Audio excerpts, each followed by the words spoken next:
Kim Chiu at Paulo sunod-sunod na sinagot ang mga tanong sa Edmonton. Wala is ka sa akin kung sinabi mo talagang luxury.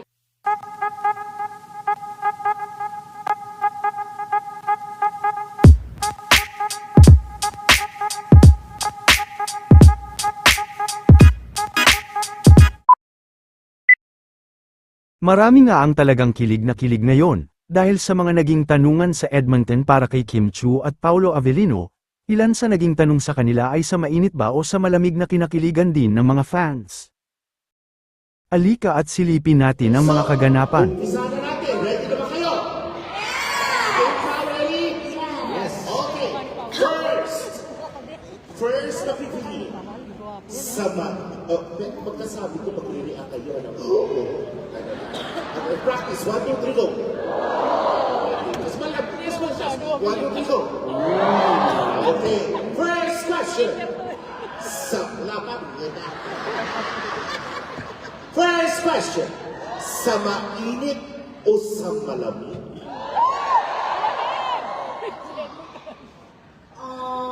Sa mainit. Ay!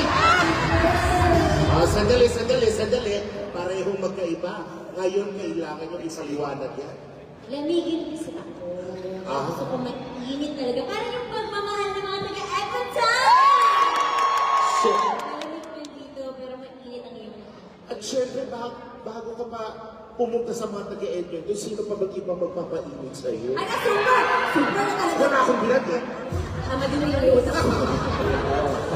Hugaw na akong pag-una-una. Sipaw. Ako naman, lumaki ako sa Baguio. Hindi naman kasing lamig dito, pero malamig-lamig. At syempre, pag malamig, di ba, masarap magkumot. Pao, sino kukupunan mo? Sino ba? Umayos ka na siguro. Tinakot ko ako tigil. Oto, let's proceed to the next question. Edmonton, ready sa reaction. Kakain or matutulog?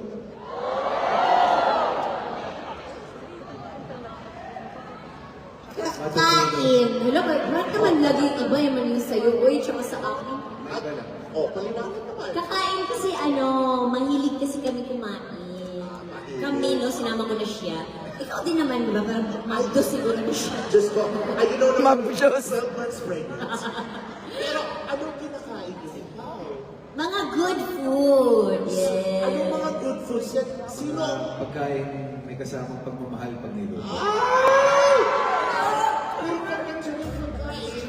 Sino unang nagsusuko? Alam, wala naman magsubok na. Mamoy kamoto lang mahungit. Super naman sa naman. Baltato na siguro tayo.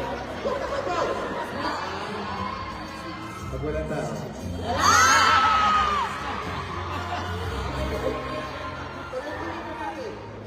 Hindi pa siya sumagot, Miga. okay na. Wala ko siya mag-explain, Miga. Parang lugi ako dito, Miga. Sa akin, matutulog because parang luxury na yung sleep, lalo na kung nakakapagpahinga ka ng maayos. Parang it's a luxury in our industry. Tama naman.